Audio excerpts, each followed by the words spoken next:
Hey everybody, welcome to Comics from the Future. I'm Andy. I'm Matt. We're here with Infinity Flux Comics out of Chattanooga, Tennessee, and this is our big show where we show you some of the biggest and best books you can pre-order by this weekend. So head on over to infinityflux.net right now, where you can start placing your pre-orders for these books and their variants and much, much more. So... Real quick, once again, we are recording this video on Wednesday, which means that there is the potential for something to change. Covers maybe change. Maybe an FOC date gets pushed out to the future. There's probably going to be more covers because there were still a lot that were not ready yet. Yeah. So you might see some more covers on the website by the time you watch this video.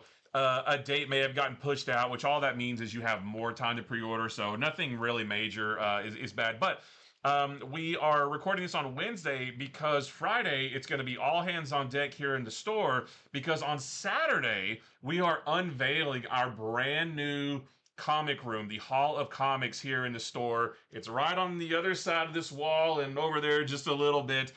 It's something that we've been working on for years. Forever. Yeah, forever. And it's finally here. So Friday we'll be working to move everything from that end of the store to this end of the store.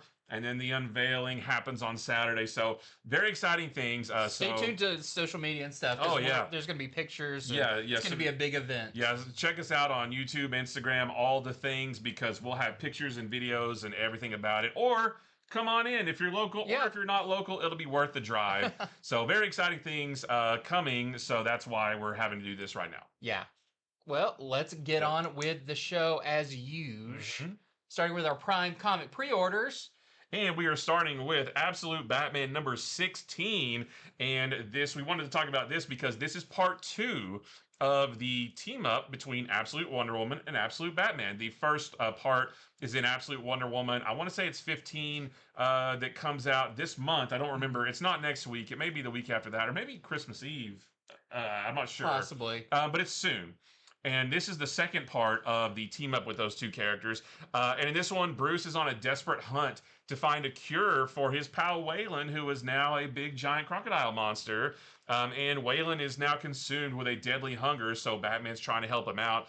His last option is to go to a god for help, but will he have to descend into the depths of hell to get the cure that he's looking for? So Probably, yeah. So very excited for this. Absolute Batman 15 came out today. It was awesome. And there was even a quick little mention of Batman watching the news and seeing a goddess in Gateway City. Yeah. So yeah, this is part 2 of that crossover. So don't miss the first part in Absolute Wonder Woman when it comes out in a couple weeks.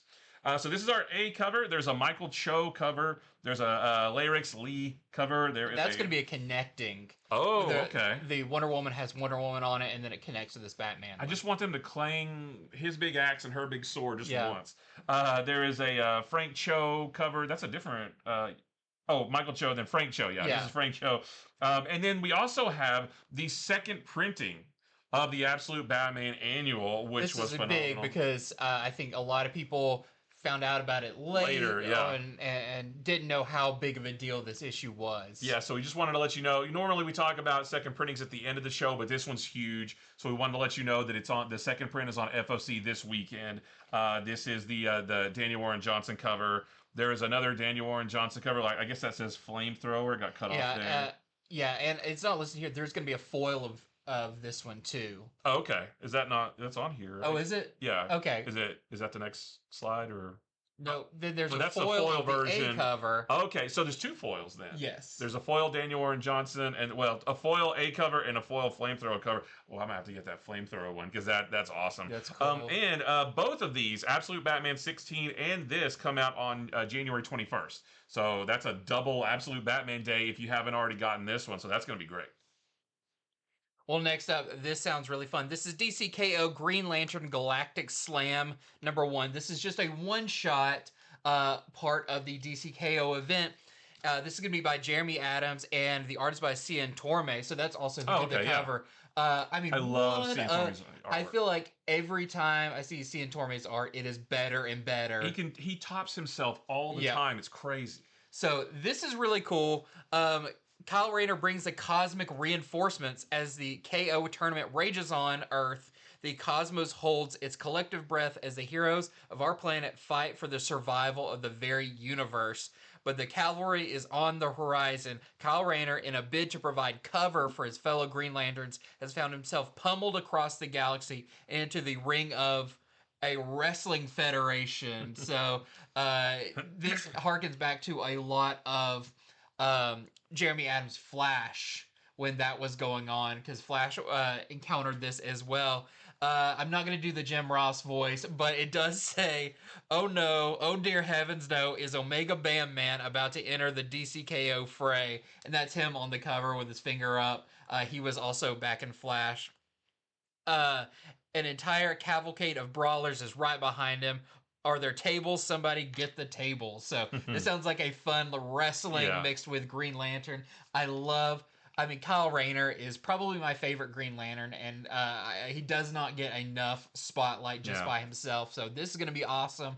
I can't wait to see how this ties in with a lot of the stuff going on in DCKO. You'll be talking about Titans later, which throws a kind of a wrench in what's going on with the tournament, tournament and the events even outside of the tournament. I wonder if this is going to do a little bit with that, but don't miss this. It sounds like maybe it's not going to be a big, like, has to do with turning events of the DCKO, but a fun companion to that. I don't care if this has any connection to anything at all. This just sounds like a ton of fun. I just like fun comic books, and it sounds like this is going to be that.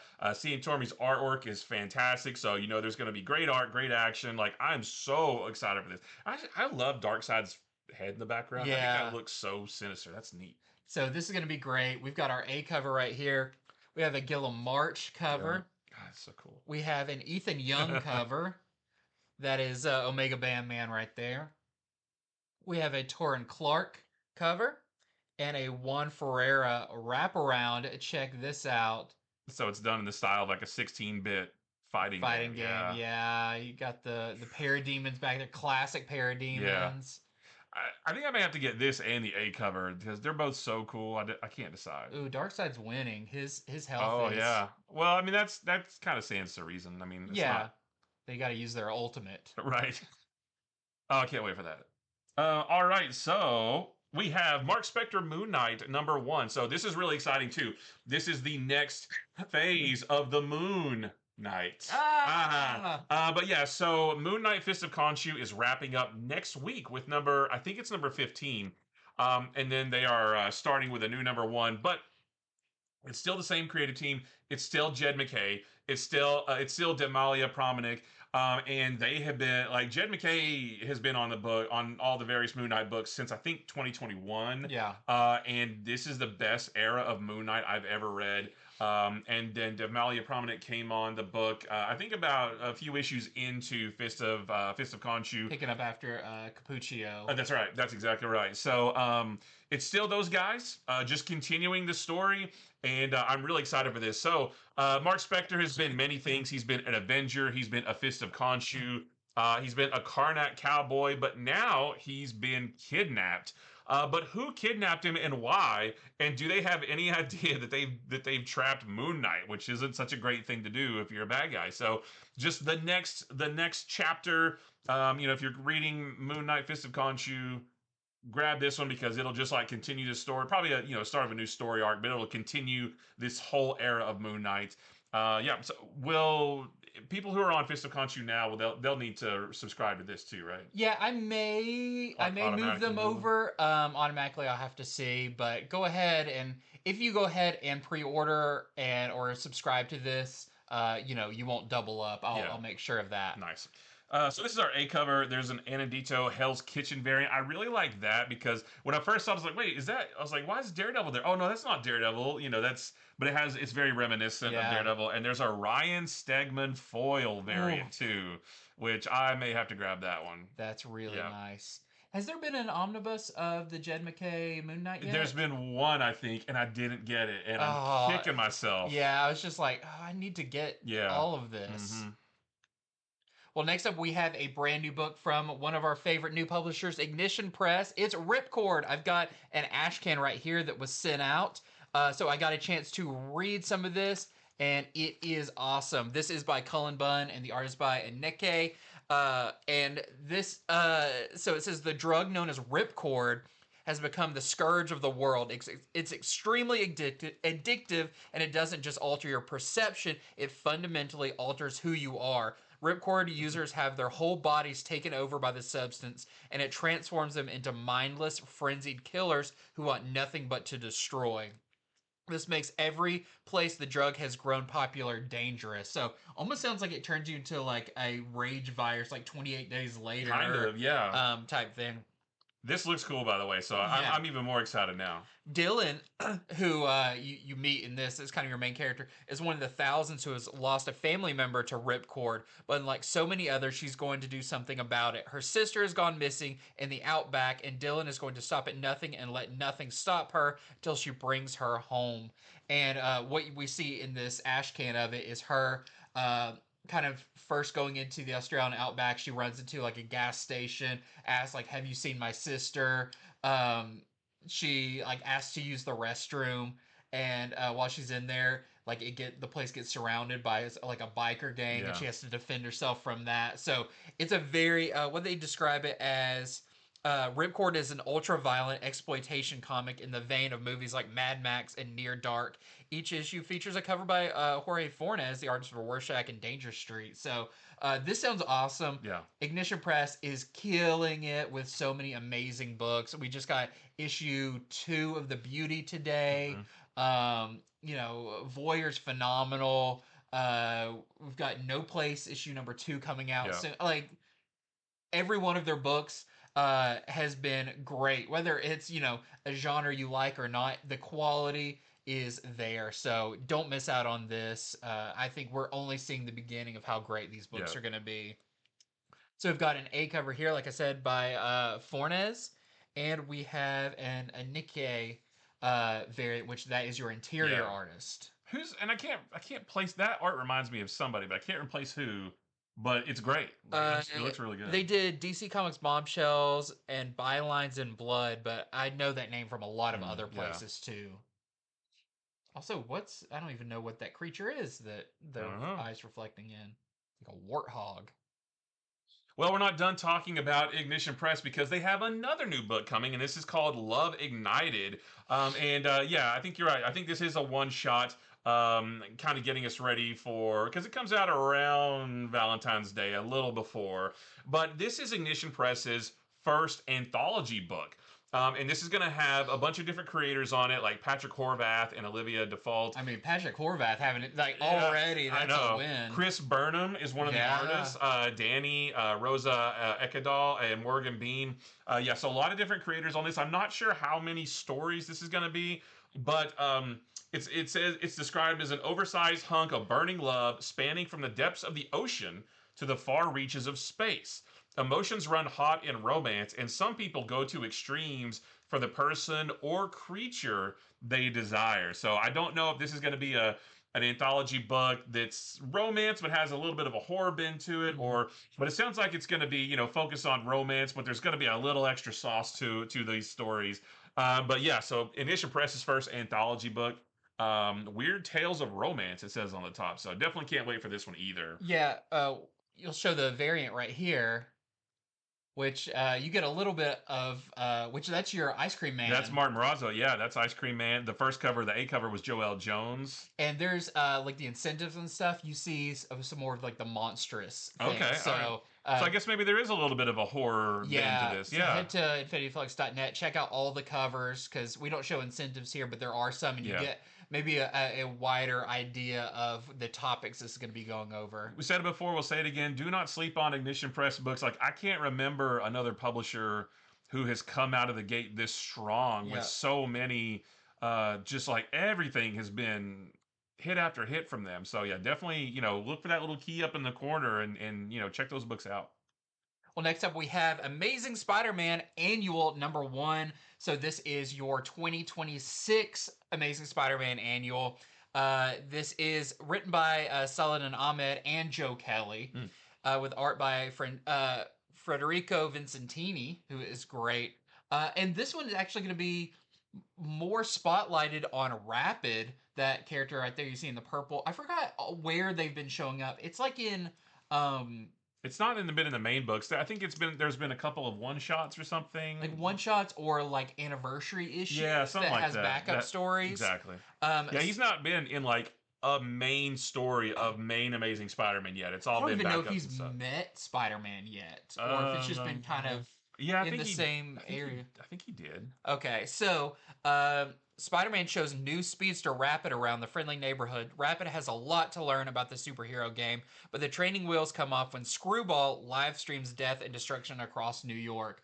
I wonder if this is, I mean, it says 32 pages, but with 2 writers, I wonder if maybe there will be kind of a dual story aspect to this. We'll have to see. Maybe like a 22-page story, a standard size, and then a 10-page after that. But make sure to pre-order this. Sometimes, you know, if it looks like it is really part of the main story, we'll pull it for people who are already on Amazing Spider-Man. But sometimes we won't, depending on, you know, how much it has to do with that. So if you want this one, go ahead and make sure to pre-order it. If you're currently reading Amazing Spider-Man, you want all the annuals as well. Yeah, and this feels like it's going to be pretty detached from like what's the going current on storyline. in Yeah.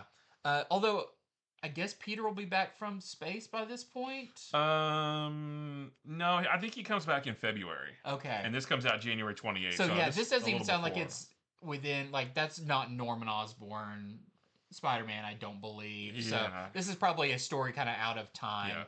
Yeah. We've got our A cover right here and a Gabriel Del Auto cover, which is really nice. I love the blue on that. The blue and red looks really good.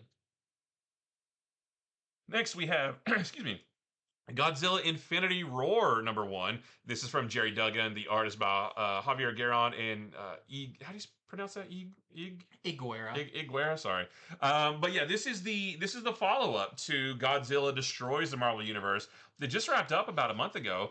And at the end of that, you know, spoiler alert, but they were able to not necessarily defeat Godzilla, but they exiled him off into space. They're like, ah, sweet. We took care of that. It's like a classic Planet Hulk situation. Yeah, where you send him to space and you don't realize maybe that doesn't completely. Well, what was cool is like they kick him out to space, and the minute they do, I think the Fantastic Four get a message from future Johnny, I think. And he says, whatever you do, don't send him to space because otherwise he'll kill billions of people. And they're like, oh gosh, and that's where it ended. So this is the follow-up. This is the next chapter of that. And in this one, he comes into contact with Null. And I believe we're going to get a nullified Godzilla, which is crazy powerful. It says, as Null fans the flames of Godzilla's anger, a new campaign for galactic conquest begins with the King of the Monsters and the King in Black at the helm. Will the cosmos be able to band together to stop the 2 juggernauts, or will a new era of death and destruction descend upon the cosmos? And it says, one thing's for sure, from the Galactic Empire of Wakanda, Shi'ar Empires, Kree, Skrull, space, and beyond, no planet will be safe as Godzilla destroys the Marvel Galaxy. So he may be like, forget Earth, I've got all these other planets I can destroy. So yeah, this is the next chapter in the Godzilla in the Marvel Universe saga. So this is our A cover. There's a David Marquez foil variant. Ooh, that's gonna look good. Yeah, there's a Jose Maria Casanova's variant. Yeah. There's a Paulo Sequeira Cosmic variant and a Ryan Stegman variant. So we got 2 nullified Godzilla covers. Yeah, that's really cool. I was gonna say that'll probably happen at some point, but I think at the end of the last run, I think we already saw this. I think so. Yeah. Now we have to deal with it. Right. Well, next up, we have DC's Supergirl Next Door #1. This is coming out at the end of January, just in time for Valentine's Day in the next few weeks. This is an anthology, so it's by various creators. We've got written by Nathan Fairburn, CRC Payne, Rosie Knight, Dorado Quick, Nicole Maines, who has proved herself to be a fantastic writer with that Secret Six series, Sarah Kuhn, Dave Wilgos, and more. The art is by Paulina Ganichow, Ariel Jovianos, Rafael Perez, Michael Shelfer, and more. And in this, she's a small-town girl in a superpowered world, and she's looking for love. There's something about Kara. She's effortlessly cool, adored by all, and looks great in a cape. she's truly all that. She could have 50 first dates lined up in a minute, but love actually wasn't on her radar until now. If you see, they include a lot of titles in this. So Yeah. you had like Love Actually and 50 First Dates. In this hot new anthology, join Supergirl and a host of love-struck heroes and villains as they bravely embark on a quest for love, even if it means running through every rom-com trope to get there. You'll be hard-pressed to find 10 things to hate about this book. So pick it up on this Valentine's Day and place it on the shelf next to all the books you've loved before. Like Wow. all the boys you loved before. Yeah. So I think this sounds really fun. Yes, it's gonna have Supergirl. It sounds like it says heroes and villains. There's gonna be some other stories in here. DC does a great job with these holiday anthologies. So if you want something in time for Valentine's Day that'll just warm your heart, I'm guessing this is going to be a good one for that. And by the time you see this video, you will have already seen the Supergirl trailer for next year as well. So I'm excited. Probably quite a few times. Yeah, I'm going to watch it. I'm going to watch it a bunch. Yeah. Yeah, I even saw the teaser for the teaser trailer that came out today, and man, I'm excited. Mm-hmm. I hope we see some Lobo. We've got our A cover right here, and there's an Alexander Lozano cover, which that's some. She's got like some like 70s Dolly Parton hair. Next is Thundarr the Barbarian #1. So Dynamite keeps reigniting my childhood in comic book form. We got Space Ghost and Speed Racer. Well, that's Mad Cave, but we have all kinds of Thundercats, and yeah, there's just all kinds of Herculoids. Which is the other. I always equated Herculoids and Thundarr. They were kind of like, no, they weren't the same, but they had the same feel to them. So this is written by Jason Aaron, and the art is by Qbert Ball. And this sounds like it's going to just sort of follow the main story of Thundarr the Barbarian, where a couple millennia into the future, the Earth has been devastated. There was a runaway planet that hurtled between the Earth and the Moon, and that caused like tidal waves and everything. And when I was a kid, they even showed that in the beginning, all these tidal waves. And when I was a kid, I didn't really understand what was going on, and I was like, I was a dumb kid, I guess, and I was like, is this even on Earth? Like, where is this and what happened? But it makes sense now. It's like a Compendium thing. Yeah, exactly. So, couple millennia in the future, the planet is it's unrecognizable. It's a harsh and savage realm where sorcery and super science both reign over the powerless masses. So kind of like He-Man, you know, science and sorcery. And now, rising up from their ranks, one man is breaking the bonds that restrained him. And of course, that's Thundarr. And with the help of his faithful companions, Ariel and Ukla the Muck, or is it Mock? Mock. M-O-K, Mock. Yeah. It's like Chattanooga Mocks. Yeah. He has dedicated his life and the power of his mystical blade, the Sun Sword, to liberating his world from the forces of evil. And I always like this because he keeps this the hilt of his sword on his wrist. Yeah. And then he pops it up, and then it like comes out like a lightsaber. I always thought that was cool. I always thought Ukla was cool. So yeah, this is going to be a lot of fun. If you're into Saturday morning Hanna-Barbera stuff, or you're reading Space Ghosts and Herculoids and all that stuff. Kirby Street. Oh yeah, Jack Kirby was the original designer. Yeah, that's right. Thundarr. Actually, it's just Irby Street. It's Irby. I guess there's a K there. It got knocked off. Yeah, but yeah, so Thundarr is going to be great. It's going to be a lot of fun. So this is our A cover for Michael Cho. There's a Matina cover, which like I want that movie. Yeah. There's a Bjorn Baran's cover. There is a Joseph Michael Linsner cover. There is a Rob Liefeld cover, and they're going to do blind bags for this too. Of course. Now, these blind bags, we don't really know anything about them. We don't know what's going to be in them, but these are going to be $10 for the blind bags, whereas everything else is, all the other covers are $5. Yep. And maybe there'll be more to come on like what you might get in them, but we don't know yet. Recently, like the last one's Dynamite did actually had 2 books in it. Oh. It was like either like the A cover and a variant, or it did something like that. Okay. So, if you look up the description of this, it'll probably tell you what's special about it. Well, next up we have the Ordained #2. I picked up my copy of #1 today because I really enjoyed the first issue of this by Robert Venditti and Trevor Hairsine. This has already been optioned with Colin Farrell for either a movie or a TV show. I can't quite remember. But I feel like it's maybe just a movie now because it's only 3 issues. It's only 3 issues unless unless they stretch it out. It becomes a franchise. Yeah. Fighting priest. We talked Monday and we thought maybe it was a TV show, but when I saw it was 3 issues. I'm like, oh, maybe it's just a that movie. Yeah. Either way.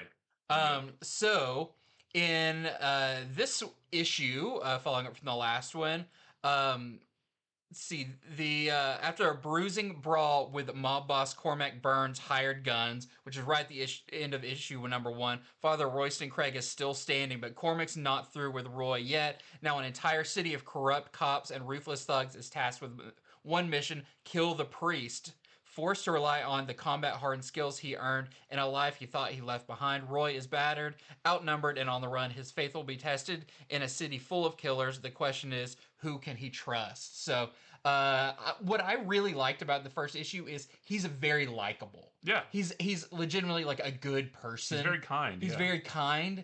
It's not like, he's not a Frank Castle. Right. He's, he really has turned his life around and is really being forced to dig deep into his past to protect himself and the people around him. So I'm looking forward to issue number 2. I believe, probably by this point sold out of number 1, but we'll be talking about a second printing later in the show. So don't miss out on pre-ordering this. We've got our A cover here. We've got a Charlie Adler variant and an Alex Malee variant. Bless you. Thank you. All right, we've got Titans. Bless you. We've got Titans 31 here, and this is another DCKO tie-in. And yeah, so we mentioned a few minutes ago about some weird things going on. So in this issue, this is interesting. It says that something has gone wrong in the Omega tournament, and the planet's transformation into New Apocalypse has accelerated. And Darkseid's forces arrive on Earth to witness this. Darkseid's forces arrive on Earth to witness his rebirth.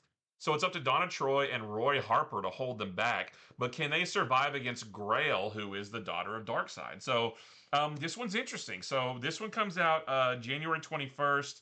When does issue 3 come out? I don't know, but so something is going to happen either in the last of the Fight Month issues, like in the Red Hood Joker one, or this could be alluding to something that we don't see happen yet until we get to that. So DCKO number 3 comes out the week before this. It comes out on the 14th, and then this comes out on the 21st. So maybe something will happen in number 3. Actually, I bet that does happen. I feel like it's Superman's fault. I think Superman does something. It's like we told you had to fight Superman, So yeah, what I'm guessing is something will happen in DCKO number 3. Because it says something will go wrong in the tournament in that issue, and then we'll see the effects of that in this issue. So, man, I'm having a good time with this event. Yeah, there's a lot going on, and there's a lot of moving parts, but keeps you guessing. Yeah, it's all so much fun. And of course, when we we'll talk about this when in a couple days before it comes out, we can let you know more about it. So this is our A cover from Pete Woods. There's a Brad Walker cover and a Derek Chu cover. Holy cow, that's Grail right there. Yeah. Grail versus Donna Troy. That's pretty cool. That's pretty nice. Yeah. We've seen her take on Wonder Woman, but not Donna Troy. Well, next up, we got more Essential Comics. We're going to kick it off with Absolute Flash number 11. I'm really looking forward to this story arc in Absolute Flash. We've moved out of the desert. Yeah. And now trapped in an alternate dimension. Wally finds himself pulled into a mysterious dimension that Barry was trying to access. But how can he escape and make it back to Fort Fox and save his father? That's got to be the Absolute version of the Speed Force. I guess so. Like it's its own dimension. Yeah, I guess. Or is that what he actually travels through when he? Oh, maybe. Speed, almost like a night crawler to get from here to here. He goes through something. So, I'm looking forward to this. I think it kicks off in the next issue. Okay. Him following through this portal. Yeah, because they did open the portal in a previous issue, but we don't know much about it. Yeah, that's gonna be really cool. So this is your A cover. There's a Destined to Win cover, and there is a Carl Kerschel variant. That's very Impulse. Yeah. That's fun. Next is, So Batman cool. Superman World's Finest number 47. Now, this is in the middle of the current The Merger story arc, but we both love World's Finest. We want to talk about it any chance we get. The combined might of Batman and Superman in their fusion form. I think that's like the official name for this form is Fusion. They face off against the combined might of Joker and Lex Luthor, who are, I I think their name is Merger, I believe. Oh. And that's what this story arc is called. In a knockdown, drag-out brawl of a... Okay, this is the conclusion to the Merger storyline. Someone is about to get their not-too-distant past kicked. I thought that was a nice play on words there. But yeah, very excited for this. This book, I mean, it has been 47 issues of nothing but fun, amazing, like, stories and action and artwork for 47 ish, 4 years. So I just reread volume 1, where you see the first time this character. Do you remember how he turns into that?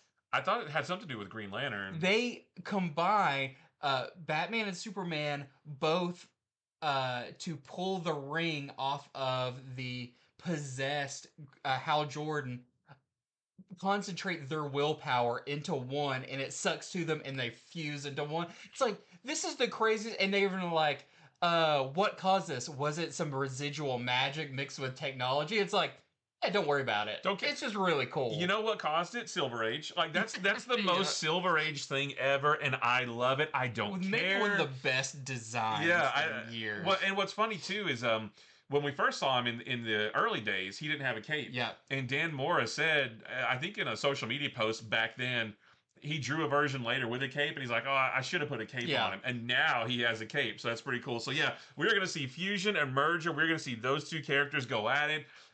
You know, and this is like while DC KO's going on. So all kinds of just like crazy fights. I love this stuff.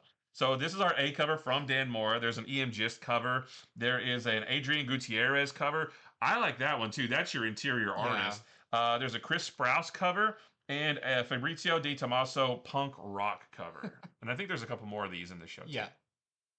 Well, next up, we have The End 2099 number 2. Number 1 came out this week. We just got a little glimpse at Spider-Man 3099. And it's Spider-Man versus Spider-Man versus Spider-Man. And all-out war rages as heroes from across the multiverse battle against their own universe's extinction. Bone and Adamantium clash as Nova 2099 and Age of Apocalypse Weapon X Cross Claws. That Nova is Wolverine. The Ground Quakes as Red Hulk and Red Hulk 2099 brawl in a battle between behemoths, which, I mean, that also sounds great. And Reality Strange at the seams is House of M Wanda, which is the most messed up version of Wanda, pits her magic against Doctor Strange 2099. As the casualties start rising, Spider-Man 2099 tries to rise above the chaos, but when his pleas for peace are met with punches, it'll be all he can do to protect himself from the onslaught. Heroes will die, fates will be changed forever, and the 2099 universe will never be the same again after this action-packed issue. I almost don't care about the storyline. I more want to see those fights between the characters. It's like Marvel's like, we can do DCKO also. Yeah, we have one of those. Yeah, we can do that too. So, if you read the first issue, you liked it, or you just want to see these characters just brawl it out, check out this. This is our A cover. There's a Carlo Pagulayan cover. And there is this Ken Lashley cover is awesome. This is the battle variant. Yeah, I almost don't care as much about the story, but I am interested in these battles. I am interested in learning more about Spider-Man 3099. Yeah.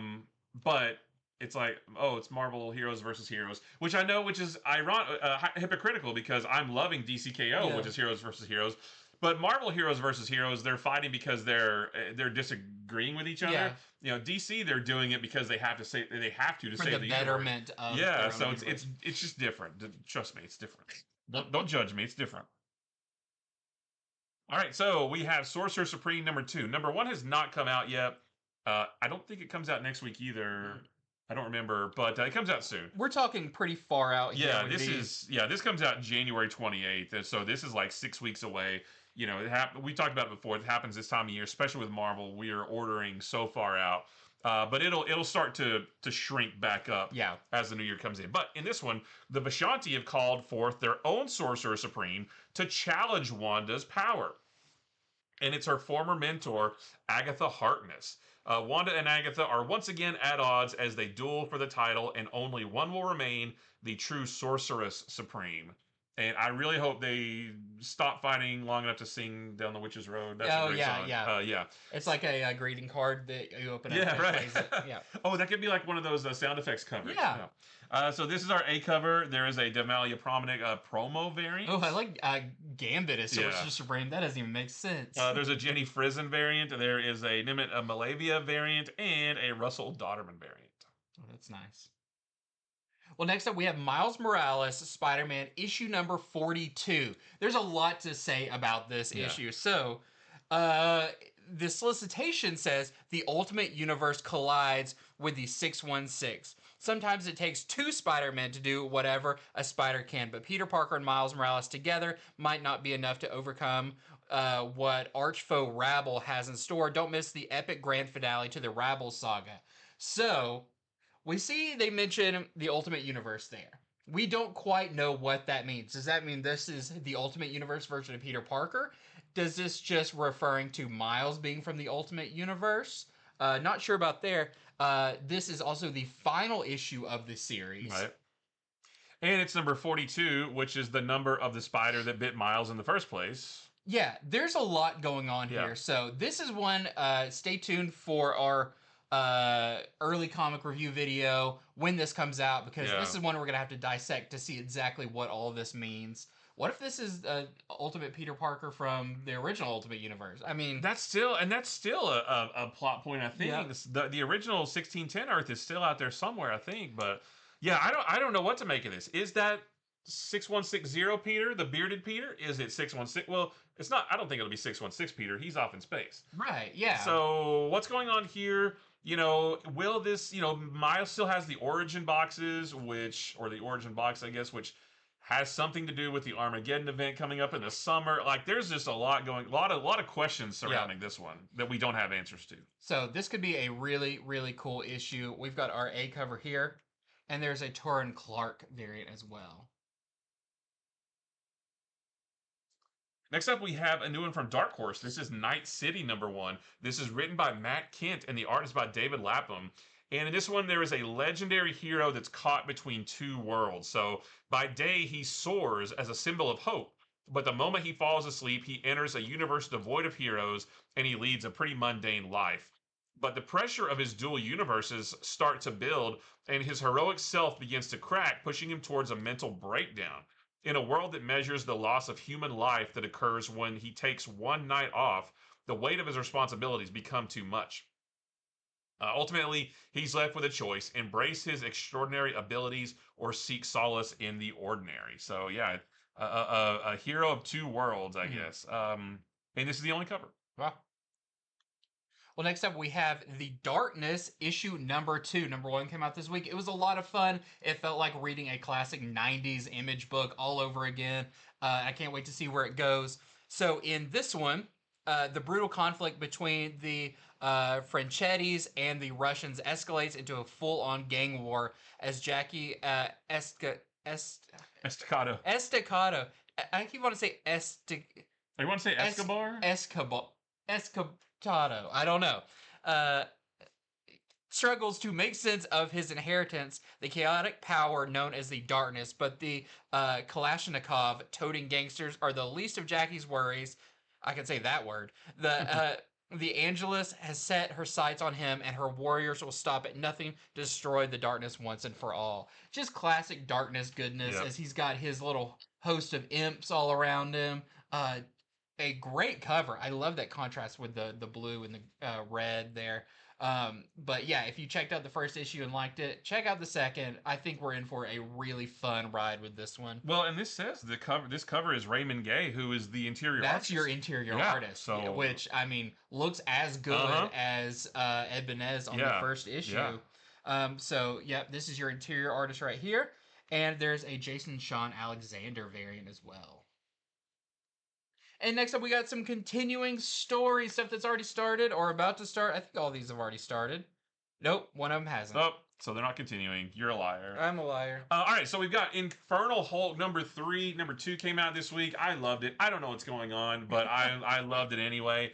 What happened to Bruce Banner in that cave? What cave did they talk about? I don't know, but if you read the previous Incredible Hulk. It's the same cave that Iron Man built his suit in. Yeah, right. It's the same where Batman lives. Yeah. It's a special cave. Yeah, if you read the previous Incredible Hulk run all the way through, you probably know. I think I stopped at issue 10, which is why I'm confused. But I'm definitely going to go back and catch up because I'm loving this. So it says, what happened to Bruce Banner in that cave? As the monstrous war on humanity rages across the land and sea, Bruce Banner and Betty Ross have finally found their life of quiet normalcy, free from their past and the threat of the Infernal Hulk, or so they think.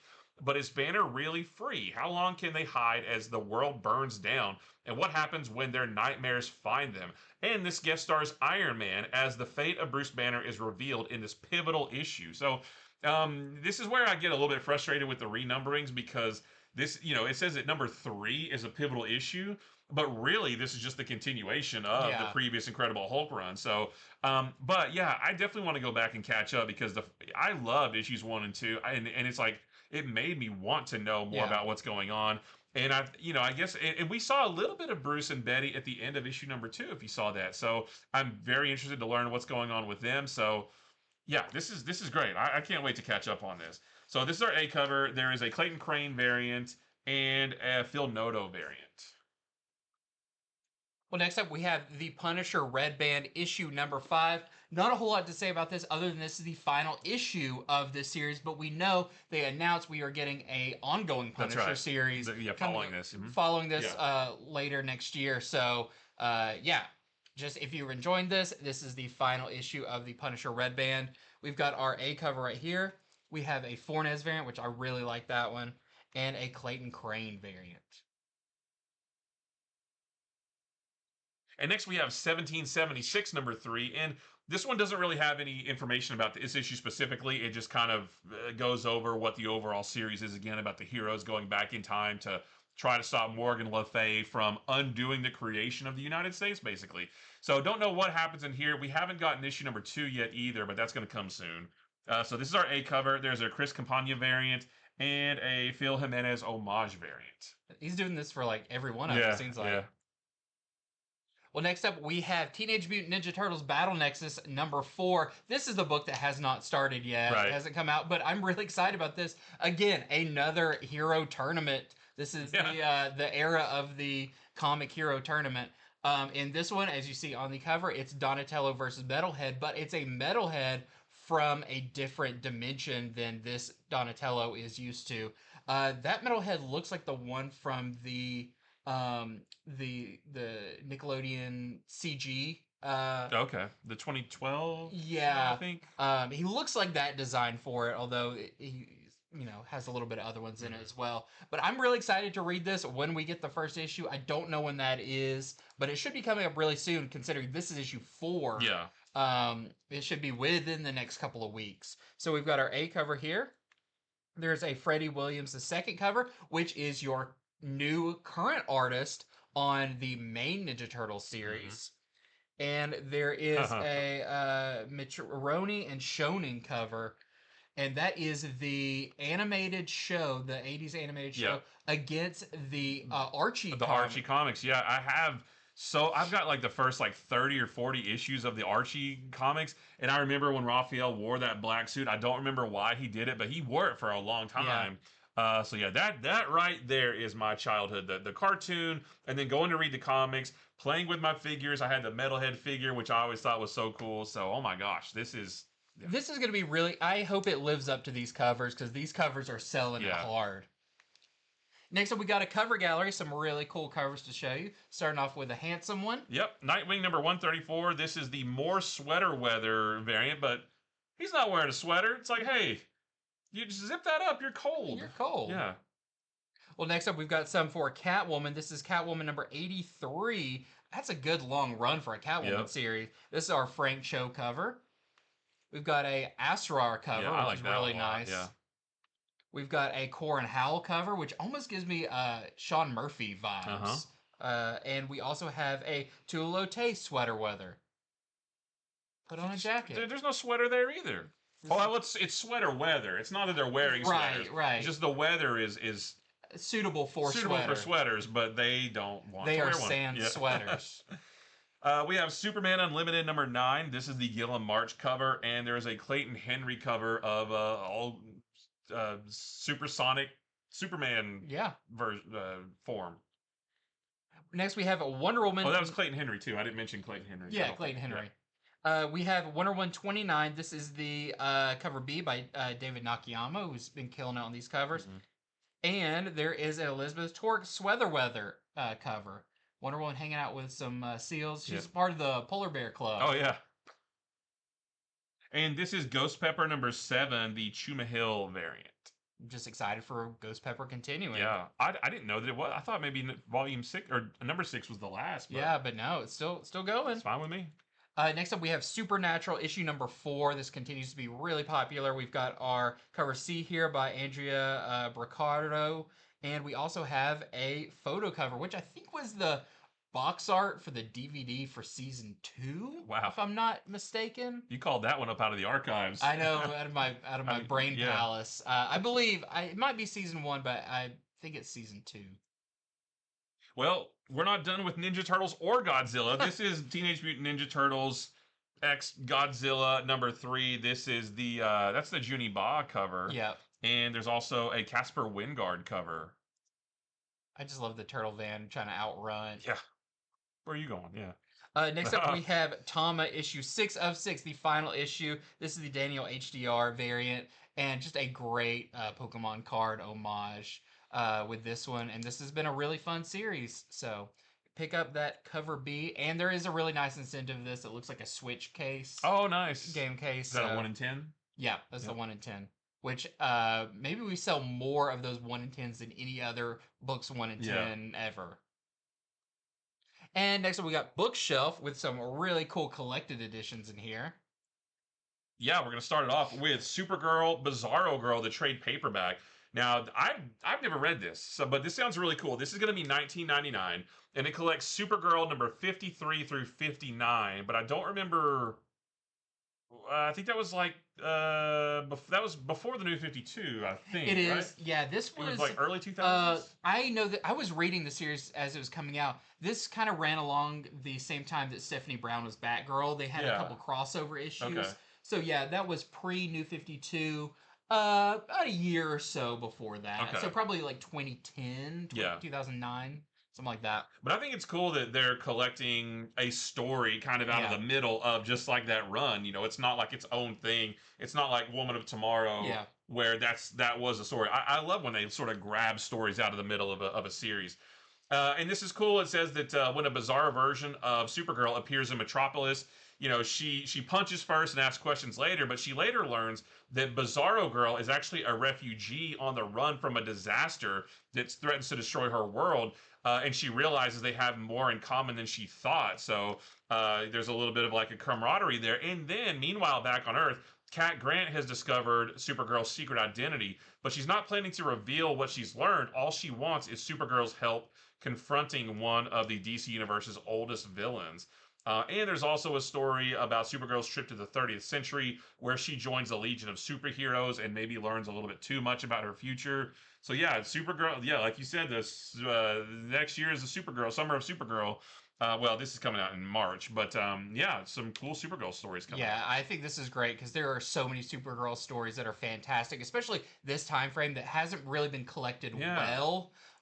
So check these out. They are so much fun. Yeah, and like I said, you know, I was like, I'm familiar with like the run and the era, but it's kind of nebulous. I can't quite place my finger on when this was and all that stuff. So glad they're collecting it. Next up, we have Star Wars Hyperspace Stories Grievous. So the Hyperspace Stories were like a mini-series type thing. You know, we've got the Hyperspace Stories, the Bad Batch about to come out, the next volume of that. But also, these are graphic novels that we are going to be getting. So this one is the General Grievous.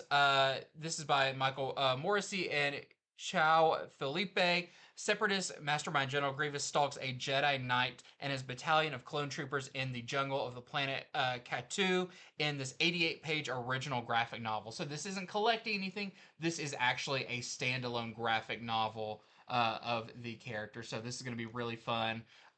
And yeah, this is going to be 1999. And next we have the Amazing Spider-Man Volume 2 trade paperback, and this is collecting issues 6 through 10 of the current Amazing Spider-Man run, and this is where we run into Hellgate for the first time. Yep. This is after all the Hobgoblin stuff is over. This is going to be $15.99, and yeah, issue 6 through 10.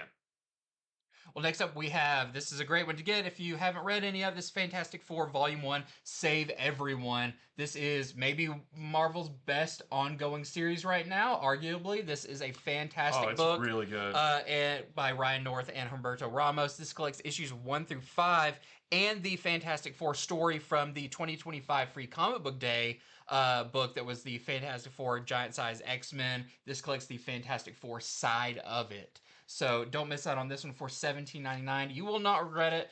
This first story arc was phenomenal. It's so good. All right, so this one is interesting. Let me make a note here real quick. Yeah, so this is Jessica Jones Blind Spot. So this is going to be $19.99 and collects the it says Jessica Jones MDO digital comic numbers 1 through 3. I have no idea what that is. So I actually pulled up Marvel Unlimited. And I guess it's called, this is Jessica Jones Purple Daughter MDO digital comic. I don't know what MDO stands for. But yeah, so I guess this was wow, this is from Kelly Thompson, Mattia de Eloise. I like the artwork. Kelly Thompson. I've never even heard of this. What is it? MDO? Marvel Digital Original. Oh, yeah, or digital only or something like that. Yeah. But yeah, so I guess the comic is called, because down here it says Jessica Jones Purple Daughter. Yeah. So it's collected 3 issues, but each one of these issues has 2 chapters in it. So I guess it's kind of more or less like 6 issues, kind of. So anyway, this is going to be $19.99, and in this one, Jessica finds a corpse in her office. It's the body of a woman who came to Jessica for help years ago. With a case that Jessica failed to solve. And now she's being framed for that woman's murder. Jessica reopens her investigation in the hopes of bringing Dia Sloan's killer to justice. She finds herself caught in the web of a serial killer intent on murdering women with powers. Can Jessica figure out how all the pieces connect before the killer claims their next victim?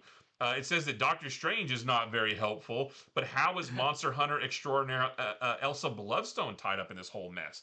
So, yeah, I'm going to check this out. This is written by Kelly Thompson, whose work I love. I didn't even know this was a thing, but this sounds like a really cool Jessica Jones story that, murder mystery, and she's got to prove that her own innocence, and Doctor Strange and Elsa Bloodstone. Holy cow. Have you read all of Alias yet? I never read any of it. That Alias was a book that I was like, maybe I'll like this, and I devoured it. I loved. I gotta check out. Jessica Jones, aka or Alias, aka Jessica Jones, whatever the Marvel Max series by Bendis was. That is phenomenal. And I like this. I don't know if it's a different artist for every issue, but I mean, this looks great. Like, so Kelly Thompson. There's a Luke Cage sitting right there, and. Yeah, so this is awesome. Anyway, I'll read that later. So yeah, this is going to be, I don't remember, I can't get back to my note. This is going to be $19.99. Yep. Well, next up we have, I have to put stuff in that is like this era of Wolverine. I love this, just this look and this time frame of Wolverine. So this is Wolverine Not Dead Yet Omnibus. Wolverine takes on the Marvel Universe's major players. Wolverine's past is full of nasty characters, but few as fiendish as the White Ghost, a murderous mercenary Logan thought he left for dead during his spy years. Then wedding bells are ringing in Madripoor, but when the happy couple is Wolverine and the villainous Viper, it's anything but cause for celebration. An alien encounter pits Logan against the Avengers and a host of Earth's heroes kidnapped to outer space. Wolverine takes on the Collector and Galactus. Logan teams up with Iron Fist, Cable, Captain America, and the Punisher and more. Sold on that. Yeah, but get ready for the brutal rematches with the Hulk and Deadpool. And Apocalypse is about to turn the feral X-Men's life upside down by transforming him into the lethal horseman Death. This is collecting Wolverine from the 1988 series, 119 through 158, Wolverine Annual 1999, Wolverine Black Rio from 1998, Wolverine Cable #1, Wolverine Punisher Revelation 1 through 4, Iron Fist and Wolverine from 2000 1 through 4, and Hulk from 1999, number 8. This is that nice, like, late 90s Wolverine. Yeah. And just, I don't know.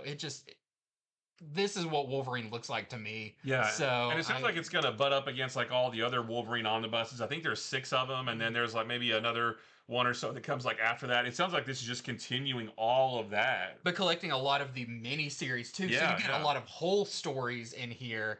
This is gonna be really cool. It's a little bit of the pricey one. This is 150 for this one, but I mean, I think it's worth it because There's a lot in it. there's a lot in Yeah. here. I forgot.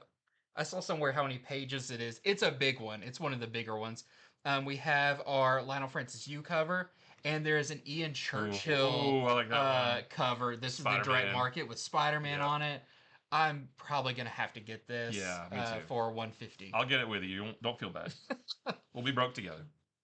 All right, next up this is cool. So this is a really Transformers UK compendium, and it says book 1, so maybe we'll get more. So this collects a lot of the hard to find Transformers comics originally published in the UK that redefined the war between the Autobots and Decepticons. And I remember being a kid and seeing like Marvel UK, and there was some Transformers stuff, and I never really knew what was Yeah, the going on with story that. continues and changes in Yeah. the Marvel UK stuff. Past where I think the Marvel series in the US ended, they just kept going, and new characters came along, and yeah, it's crazy. Yeah, it says the terrifying Decepticon known as Galvatron has arrived on Earth from 20 years in the future. With Optimus Prime nowhere to be found, the Autobots have no choice but to team up with their worst enemy, Megatron. I've never seen Megatron and Galvatron together. I mean, it makes sense that if he's coming from the future back to the past. But what I don't understand is it says collects stories from Transformers UK 9 through 21, 29 through 32, 41 through 50, and a bunch. But there's like, it's not like Transformers UK 1 through Because whatever. it Transformers and GI Joe in the UK, which was Action Force, they were actually had extra bits in them. They were like a regular issue plus more, or they were 2 issues in one because they kind of packaged them all up. So they were all, I think, kind of like almost like giant sized issues. Okay, yeah. I'll have to talk to Richard about it, who I believe lettered all of these. Okay. And to get the full scoop, it might be cool to talk to him before these come out to really dig deep into this era of Transformers. But yes, these UK editions are very hard to get. Yeah. Because they're not really collected anywhere. Hopefully they do this for G.I. Joe also and do the Action Force stuff. But if you've been getting those compendiums, this is a must get. I've already pre-ordered this one, so yeah. I'm down to get this one. This is going to be $64.99. Well, next up we got some new printings. We're going to kick it off with Absolute Batman #1. This is the 10th printing. 10th. That is crazy. So, this looks awesome. It's the A cover, but check out this Inyuk Lee variant. Wow. When is that statue going to be available for pre-order? Yeah. That is so cool. So, yeah, you've got your A cover and B cover for Absolute Batman #1, 10th printing. If you don't have it by now, what are you doing? What are you doing? Get this one. Or if you've already got them, maybe there's someone out there who has every printing of this so far. That's also awesome. Sure there are. I try not to get multiple printings for books, but I'm going to have to get this because this is gorgeous. That's so cool. Yeah. All right, this is Batman #676, the facsimile edition, and this is part 1 of Batman RIP, I believe, right? So. Yeah. This is one of my favorite eras of Batman. This is the Grant Morrison. Yeah, late 2000s again. I told you that 2000s era of Marvel and DC both. This is late 2000s Batman, just a little before the New 52. And this is around Final Crisis. You're leading into it a little bit when Dick Grayson takes over as Batman. I love this era of Batman. So if you've never read Batman RIP, it is fantastic. And then we also have, like we mentioned earlier, Ordained #1 is already up for a 2nd printing. So go ahead and pre-order that if you did not get your first printing today, because I think it surprised everybody and sold out really fast. Pick up issue #1, the 2nd printing of this 3-issue miniseries. And this is Fantastic Four #6, the 2nd printing. This just came out. The first printing just came out. I think it was last week, wasn't it? Yeah. And they're already on a 2nd printing. Like you said, this is one of Marvel's best books. Everybody should be reading Fantastic Four just for fun comics. And I love seeing, like, number ones get new printings all the time. I love seeing like the middle of something getting reprinted. Like something we don't have on the show, but what I noticed when I was looking is the every issue of Chips and Darcy's Captain America so far is getting a new printing. They're all on FOC this coming weekend. I think number one is maybe the third printing, and then everything else is the second printing. But issues 1 through 5 of Chips and Darcy's Captain America all getting new printings. Like I love it when the middle of a run gets a new printing. Well, next we also have Hulk Smash Everything number 1. This is this came out. Was it last week? A week or two ago, which was super fun. If you want some classic Hulk, just going at it, busting up things, punching dinosaurs. Great artwork. Great artwork. This is what was originally the foil cover by Adi Granoff, but you can get the standard version of it here and the second printing. And this is the Punisher number 1 facsimile edition. I believe this is the first Punisher. There's a couple from back in the 80s, but I think this is the very first solo Punisher book. Which is the one where he's on the fire escape, the kind of greenish cover, him looking in the window? I believe that's Punisher War Journal number 1. Okay. But that was number 1 of the ongoing. Right. So this is a mini series. But so you get the facsimile of the original Punisher as well. I think there's another cover to this too, but it's not on here. Yeah, it was not. I don't think it was ready. Okay.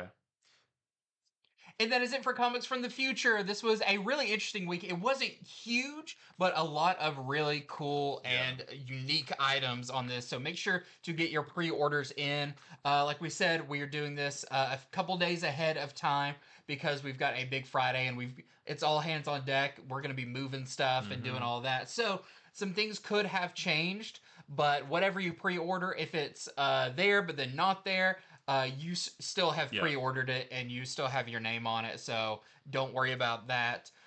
Stay tuned for our video on Monday. We'll be going over some of the big books coming out next week. I'm not sure what's a big one next week. I haven't looked at the list yet. I don't remember. I looked at it, but I don't remember what's coming. I bet there's some big ones. I think there's 2 more All Fight Month books. Okay. That's when we get the Swamp Thing and I think it's a Titans issue, and I think it's the Harley Quinn Zatanna. That's the one, yeah. Okay, so I mean, already there you go. There's your reason to tune in on Monday.